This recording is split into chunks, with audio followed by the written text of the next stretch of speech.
Abaana abaabula kuliko Kayiwa John Baptist ow'emyaka 10 ne Elvis Male ow'emyaka 7 nga baabula omwezi oguwedde ng'ennaku z'omwezi 3.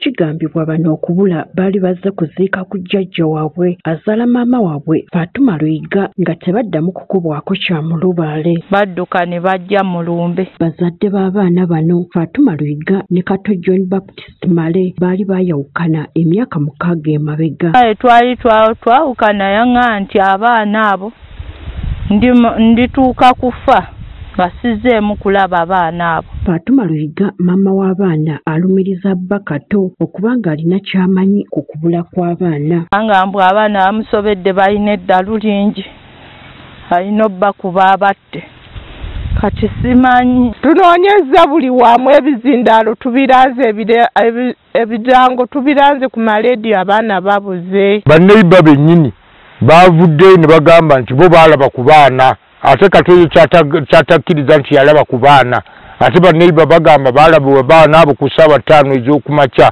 ku Lwokutaano. Omukazi ono era agamba nti yeekubira endulu ku poliisi naye agirumiriza okwekobaana n'ebba okubuzaabuza omusango. Ngenza okwanjulayo ensonga ne bankwata ne bansiba omusajja ne bamuta.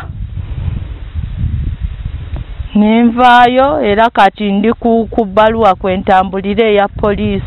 Kyokka Kato naye alumiriza maama w'abaana bano Fatuma Luyiga okubanga naye alina ky'amanyi ku kubula kw'abaana. Ebirowoozo byange bindowoozesa nti maama waabwe abayina ate bwe tubeera naye byonna bye tutambulamu yalaga takola ki tabalina. Kati abatuuze baasalawo n'ab'eŋŋanda okusaggula ensiko okulaba oba bazuula abaana bano. Bano bagamba nti n'ebyokukola baabivaako bali mu kuyigga baana. Abaana tubalaba kuba abaana bali mu myaka emito. Sigamba tino bagenda kukola baana bato.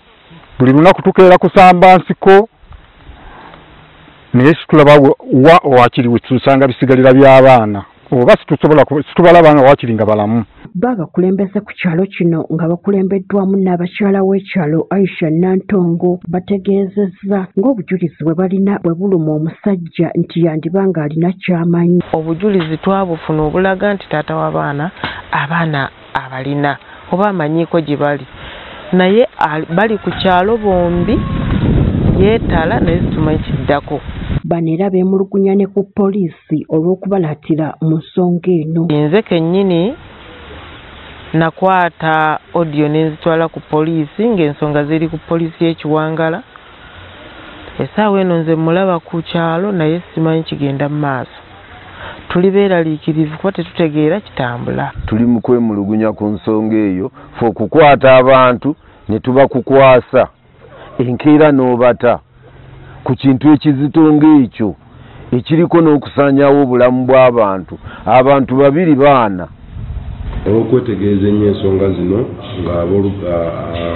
ng'abafumbo bano beeruma omukyala alumiriza bbaawe okuba nti alina abaana amanyi gye bali nga n'oli alumiriza omukyala okuba nti amanyi abaana gye bali.